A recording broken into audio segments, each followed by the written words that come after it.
Welcome, members of the press, and thank you for taking time to be with us today. As we all know, we are all going through some uncharted waters with the COVID-19 virus and the various precautions we are all taking. The virus has placed many challenges on us as individuals, as families, as employees, as an employer. Before we get started, I just want to remind everybody of a couple things: that you've joined it in a listen-only mode, which means you're on mute. For those of you who have dialed in by phone, please be sure to select telephone and enter your audio pin in the audio panel to eliminate echo. During today's training session, we will also be submitting questions via the chat window in the lower part of your screen. And we'll address all questions towards the end of the session. Again, use the chat pane. Over the past couple of weeks, the Automotive Service Association has been extremely busy with various pieces of legislation as it evolved, including the latest, which was passed early Friday evening, the coronavirus stimulus package known as the CARES Act. As I believe the only association representing both the independent automotive collision and mechanical repair facilities with a full-time representative in Washington, D.C., we wanted to get real and factual information to all of you as quickly as possible. It gives me great pleasure to host this conference today, and I'm hoping that our congressman will be able to join us here shortly. Congressman Earl Buddy Carter, who is an experienced businessman, healthcare professional, and faithful public servant. As the owner of Carter's Pharmacy Incorporated, and South Georgians have trusted Buddy with their most valuable assets, their health, lives, and families for more than 30 years. While running his business, he learned how to balance a budget and create jobs. He also saw firsthand the devastating impacts of government overregulation, which drives his commitment to ensuring that the federal government creates policies to empower business instead of increasing burdens on America's job creators. A committed public servant, Buddy previously served as the mayor of Pooler, Georgia, and in the Georgia General Assembly, where he used his business experience to make government more efficient and responsive to the people. Buddy is serving his third term in the United States House of Representatives and is a member of the Committee on Energy and Commerce, which is critical committee for both mechanical and collision shops. I'm hoping that he can still join us today. I know that the schedule has been very packed, but this time, without further ado, I would like to take a moment to turn this over to our Washington, D.C. representative, Bob Redding.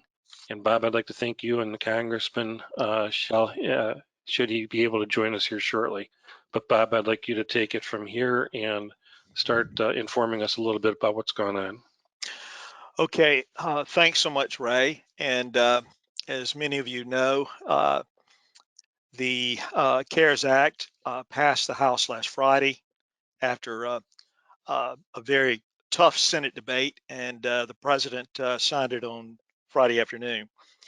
There are several pieces that are critically important to us in the automobile repair field and the aftermarket. Our coalition of various aftermarket groups have been working diligently to assure that the small business provisions would work for our industry. A couple of items here. Beginning yesterday, we saw the Small Business Administration start putting up some teasers as far as how these programs would work. Now, all the information is not on the SBA website yet, but the aftermarket and auto repairs can go to the site and start learning about the programs like the Paycheck Protection Program and hopefully soon the enhanced economic injury disaster loans. There were some changes made in last Friday. So we're very pleased the administration's moving quickly, and we know that their goal is to get money in the hands of small businesses as quickly as possible. So we look forward to working with these agencies as they move forward. I don't know, Ray, has Congressman Carter on as of yet? I do not see him yet, Bob, no. Okay. Well, I'll pick up here. One of the things in the legislation that was signed last Friday is that the Small Business Administration has 15 working days to get the regulations in place and for applicants to be working with their lender, whether it's a independent bank or a credit union or other lending facility that has been approved by the SBA or the Department of Treasury. So we're seeing already in day one, the first full work day after the bill became law Friday, that the agencies are beginning to move forward with these new programs. So that's a good thing for automotive repairers. Important for our business, we had approximately 377 billion that was placed in the small business space. We'll hear in just a few minutes from Congressman Carter about what he's seeing in his district relative to small business impact, including automotive repairs, and generally what these programs will mean for moving the country and particularly the small business community forward. I know that there are a lot of materials in the marketplace now, whether it's chamber related or associations, this sort of thing. Okay, I think Congressman Carter has joined us. Hey, Bob, I'm here. Welcome, Congressman. We're very pleased to have you, and your Ray Fisher, our CEO, has given you a brilliant introduction, and Thank you. I will begin the interview and talk to you a little bit about what's been going on. And one of the things I'd like to start with, in addition to thanking for being with us during this period, I know schedules and all are kind of out of whack with what we've been going through in the country. But from our view, you have a unique perspective in that you serve on the most important committee in the U.S. House of Representatives for the automotive industry. In addition, you're a small business owner involved in healthcare. What are you hearing on the ground from small business persons in your district now that you've been home for a while? Well, Bob, as you can imagine, there is a lot of uncertainty out there, and then I would go as far as to call much of it fear. A lot of small business owners, let's face it, we've never experienced anything like this before. Everyone on this call, no one on this call can say, yeah, I've seen this happen before, because it's never happened to any of us before.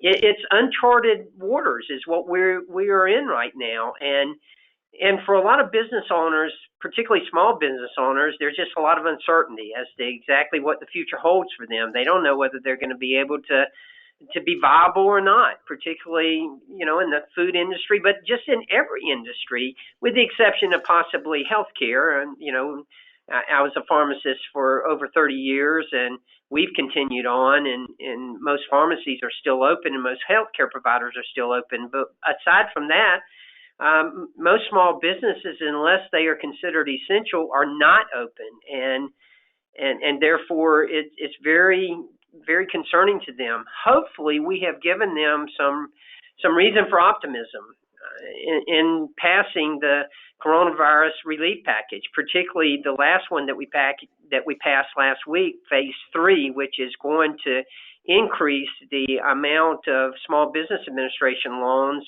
significantly. And not only does it increase the amount that goes to some of these loans, but it also creates a whole new program called the Payroll Protection Program that will allow small businesses to retain their employees, and it will allow them to borrow up to $10 million, or 2.5 times the average monthly payroll. So they can borrow up to that amount, the higher of those, to $10 million, or 2.5 times their monthly payroll. And that will allow them to continue on. Not only that, but if that is used for certain purposes, such as retaining employees, such as retaining health care benefits for those employees and paying for mortgages, it will be forgiven. those parts of it will be forgiven. So essentially, it can end up being a grant. We also put more money into the disaster injury, the economic injury disaster loans, the EIDLs, and those are going to help small businesses as well. Those would be loans that you can get to use, and you can actually apply for both of those loans. You can't use them for the same purposes, but you can apply for both of them. Now, it's important that I use acronyms here. The PPP, the Payroll Protection Program, you can actually, if you have an existing relationship with the bank and your banker, your lender, you can actually apply for them through the lender. And it will be administered by the SBA, by the Small Business Administration, but you can actually apply for them through the lender. Now, the EIDLs, those will go through the Small Business Administration, but again, they will give us the opportunity to get money into the hands of small businesses so that they can stay liquid. This is not a bailout. Phase 3, yes, it was $2.2 trillion. That's a lot of money. I've never voted on a bill worth that much money. I think the president said that he never signed a bill with a T in front of the money. But, it's needed. And again, it's not a bailout. This is talking about liquidity. We're just trying to make sure that people stay liquid. We're trying to make sure that that employee-employer relationship remains there. And I know that your employees are so important to you and you want to keep those employees. We're trying to keep them on your payroll so they don't go on unemployment. Now, we did increase the amount of unemployment. We did add some programs to the unemployment that haven't been there in the past, but at the same time, our goal in phase 3 was to retain that employee-employer relationship. Well, that's very helpful. I saw yesterday where the first business day after the president signed the bill, the Small Business Administration already had information up on their website about the Paycheck Protection Program. Do you believe the administration will move expeditiously to get this money in the marketplace and help to these businesses? There's no question about it. The president and Secretary Mnuchin have made it clear that they want to make sure this is done as quickly as possible. They know that small businesses need this money and they need it now. And that's why they're trying to streamline the process as best that they can. That's going to be very important and play a big role in how this works out. I wanted to mention one other thing, and the PPP, the Payroll Protection Program, and then the EIDL, the Economic Injury Disaster Loan, you can apply for both of those. You can't use them for the same thing, but you can apply for both of them. In the EIDL, the Economic Injury Disaster Loan, if you apply for it, you will automatically get a grant of $10,000 that you can use for payroll, for rent, for mortgage, and that grant will be forgiven whether you get the EIDL loan or not. So let me encourage everyone on this call, apply for the EIDL loan.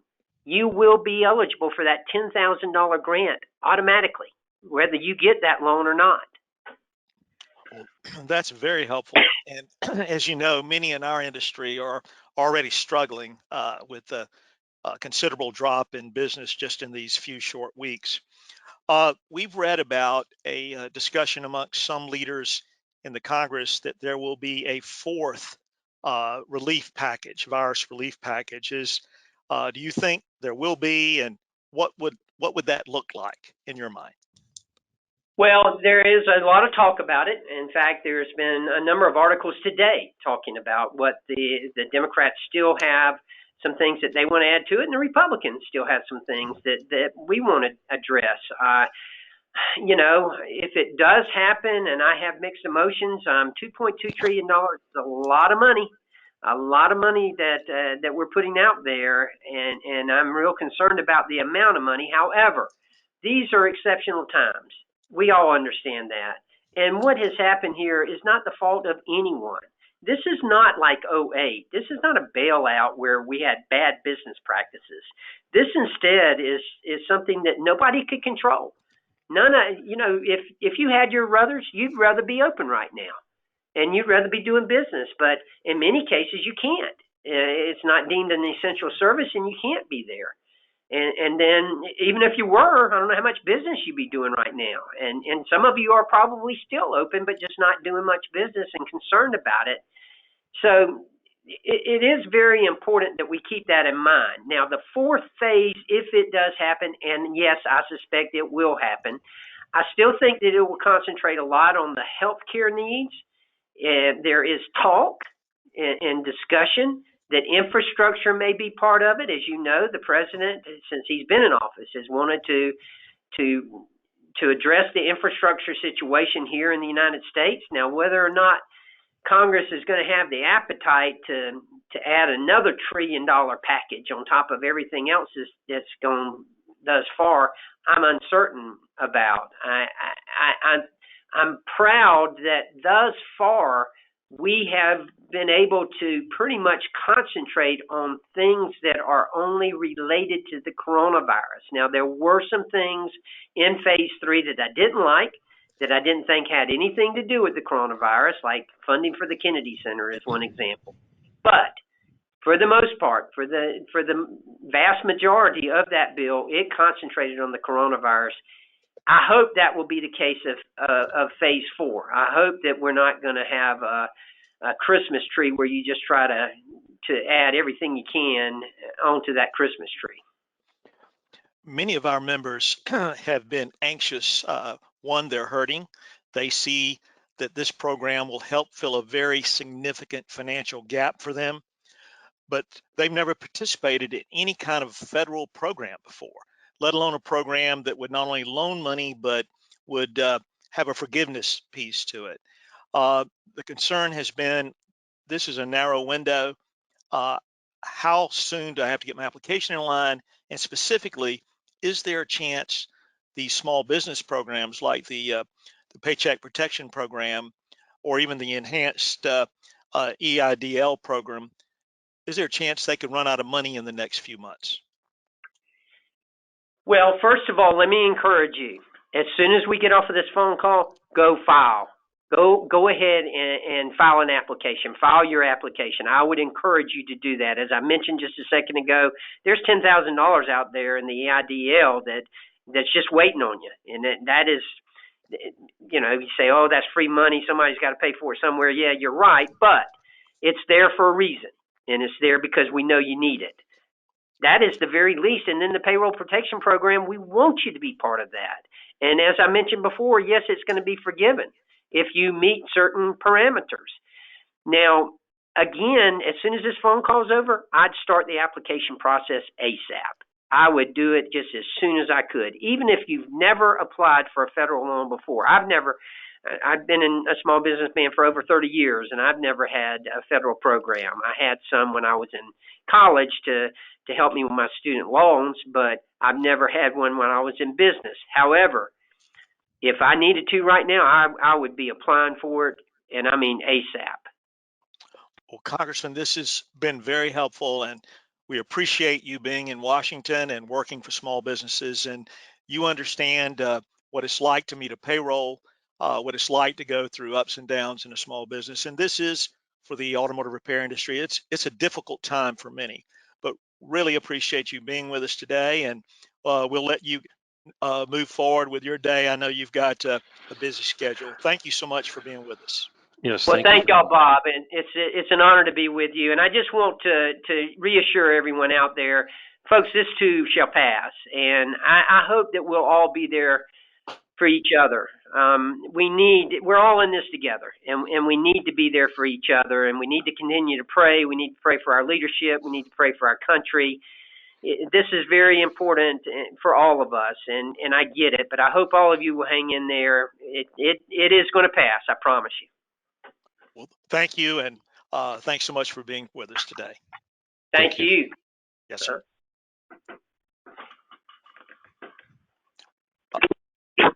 Ray, I'll turn it back over to you, and as we move forward with the program.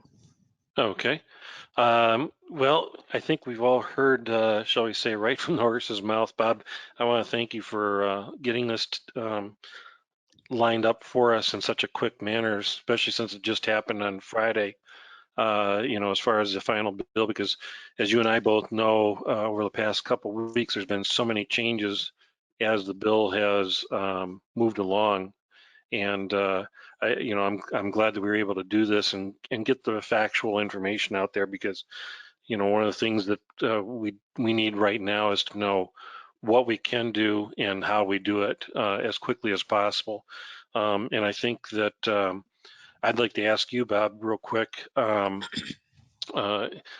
those lines, um, you know, as far as the speed of this, we've kind of gotten in this mode of things take a little while in Washington, D.C. And yet Representative Carter or Congressman Carter mentioned about this can move kind of fast.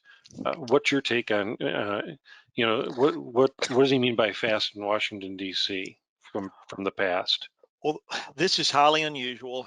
Typically for these kind of programs, let's just take the Paycheck Protection Program. Congress passes, the president signs into law, and at some point, the regulator, let's say the Small Business Administration or U.S. Department of Treasury, would issue a proposed regulation. We'd have 60, 90 days to comment as citizens and associations and small businesses. And after that, at some point, the administration would issue the final regulation, then you'd have a program. This is all very different. It's new. We're going to likely have, possibly this week, a set of guidelines on the Paycheck Protection Program. Understood from some there was a good chance we might know something before Friday as far as the very specific structure of the Paycheck Protection Program. They have 15 days to come up with it. I think the clock started ticking last Friday, but hopefully that will happen. This is highly unusual, and I was on an industry conference call with an agency, a federal agency, last Friday, and relative to small business, and they were very direct that we're pulling back in some areas, and we're focusing on getting these programs on the street and helping the business community. So it is a view of a team effort with the administration and the small business community. And I think it's an opportunity to help a lot of our shops and other members of the aftermarket that are struggling.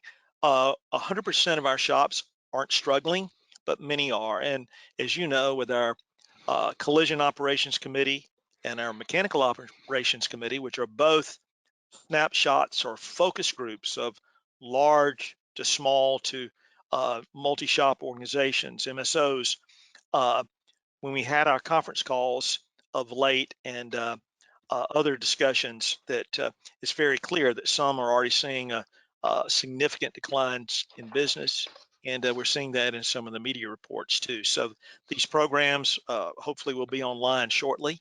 And I will tell you, Congressman Carter's comments about moving quickly and getting your applications in line are very important. And one of those specifically, even though all the details aren't available on the Paycheck Protection Program, I think he is absolutely correct that our members, our shops, and the other members of the aftermarket should go ahead and reach out to their lender, their bank, or their credit union, or other approved SBA lender to begin the process and start a dialogue. Yes, and one of my takeaways, Bob, is because I was writing notes down too, even though you've been giving me a lot of information as this has evolved, but I kind of broke it out into two, and the message from the congressman was very clear that as far as the PPP was to make sure you sit down with your banker right now, and as far as the EIDL, you want to get a hold of the Small Business Administration. So he definitely gave two paths to do quickly as a call to action, which I thought was extremely helpful and helping to streamline as well.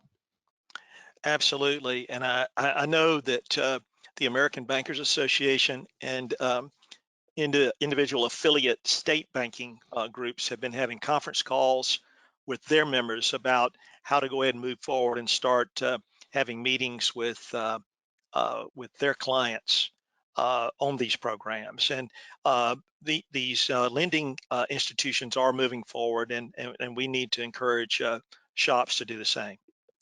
Correct. And I think one of the takeaways too that we had from our meeting yesterday with our affiliates was,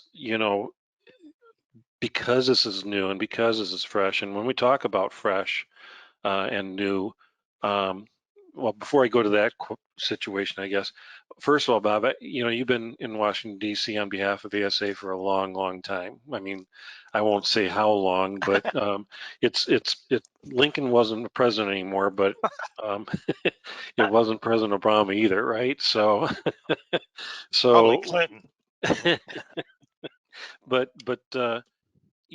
this type of thing, like the congressman said, we've never seen before. It can't compare to anything before. And you and I have been around, and most of us have been around for 9/11, the swine flu, and other things like that. The activity that you've seen in Washington, D.C., and the response you've seen in Washington, D.C., I know you mentioned it, but wouldn't you confirm that it's like no other? Yes, it's much more severe days after, when we had September 11th, of course, was it's hard to compare the two, but the days that follow are very more severe here as far as working and government is concerned. And whether it's buildings that are closed, other than appointment, Capitol's closed, agencies closed, the number of people teleworking, and the complete shutdown on most issues and focus on this one issue to move forward. The administration's been very aggressive here about getting these programs in place. As you know, the Senate, after some debate, multi-days, the House moved very quickly last Friday, and they had a slight hiccup, but there was just minutes delay, not hours or days. So there is a real focus on this, and whether or not they move forward with a fourth virus relief package when they return sometime after April 20th, I think what's important for our purposes, we literally have 3 weeks or so to vet these programs, get in there, apply, determine if there are issues with them, regulatory issues, or if there are legislative issues as far as authorization that we need to cure and go back to Congress, or if they're just the language in these bills are so broad, these agencies have a lot of leeway, and hopefully this will all flow smoothly. It's not going to make anybody more than whole, won't make most whole, but it could really take some anxiety and pressure off those family-owned businesses that right now are struggling. Right. And because of that, Bob, and that's I'm glad you mentioned those things, because one of the things I wanted to mention is that, on our call, well, one of many of these past few days, including the weekend, we talked about giving some guidance, like for our affiliates as well, that if a small shop or a small business owner does go to their local lender, because this is all fresh and all new and uncharted territories and of the SBA, if they get any pushback or any obstacles, like you said, it's please reach out to us at the association. That's what we're here for, and we'll find out what it is. But we need specifics. But we want to help however we can, because that's what the association does. We often get asked what do I get for my dues, and I think right now, unfortunately, this is what we're seeing. This is what the Automotive Service Association, one of many things we do, but this is probably the one thing that's not a tangible in the past that you can actually physically touch, but it's reality, and it's a time of crucial reality that we're there in a timely fashion. And like you said, Bob, we only have a few weeks to vet the programs, and it's important that we stay on top of this, and we look to our partners in the press to do the same and carry that message. Yes, and and Ray, we've got a question that's come in, and how critical is this situation, and how much does the public know or not know? There's been a lot in the trade press about these programs, and as Ray mentioned, we've put a lot in the social media, on our media platforms, and I know other business groups are doing similar things with their members. But it is as you the more our trade press friends can write about these programs and encourage shops to go online and read about them with these agencies and talk to their local lender as soon as possible, the better. We just don't, as shops, have any experience with these kind of federal programs. Now, we certainly have members or shops that have had SBA loans, but not with forgiveness provisions like this, not with an assurance of no security or personal guarantee. Very few businesses starting out aren't obligated when they take a loan to personally guarantee it, put up something to get the loan to get started. Certainly with a line of credit and other things, as business persons, shops know how difficult that can be and how much pressure they can be when taking a loan. And the Congress and the administration have encouraged a program that took anxiety off the small business community, not increase it. And that's one of the several purposes here, is to make things a little better, assure that employees are kept in the business if they've been let go or given leave during this period, to get them back on staff, get them back in the business, and pay them and keep people working, and move these programs quickly. So I think this is going to be unique, and we need to really educate people about participating. Absolutely, and I like what you just said, Bob, because as we know, being in the trades for all these years, we're a proud group of people of our accomplishments, what we've been able to achieve, everything that's been thrown at us over the last 30, 40 years as far as technology development and the vehicles, safety, and so forth, and that we've gone through. I want to revert back to what the congressman stated, that this is unlike earlier 15 years ago about a bailout or even less. This is something that was beyond everybody's control. So please, from the media, if you could help get the plea out there to everybody, let's throw our pride out the window for a moment, be a little bit humble, and realize these programs are here for something that none of us in this lifetime have experienced. And to please utilize all resources so we have no regrets later, because I agree with the congressman.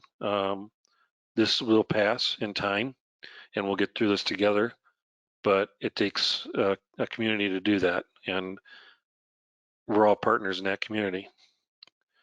Anything else, Bob, before we call it? I don't see any more questions coming in. I think we're good, Ray. And just a last note here for the trade press, I think it's important that they continue to write about and educate the aftermarket about these opportunities, and encourage aftermarket shops and businesses to contact their lender and the SBA. Thanks so much. Thank you all. And just a quick recap. If you're going to go for the PPP, go to your banker and get that relationship going now. If you're going to go for the EIDL, make sure you contact the small business. To all of you who joined us today, again, thank you for your time. Thank you for helping us to get the message out there. We really appreciate this. Have a good day, stay healthy, and we'll be in touch.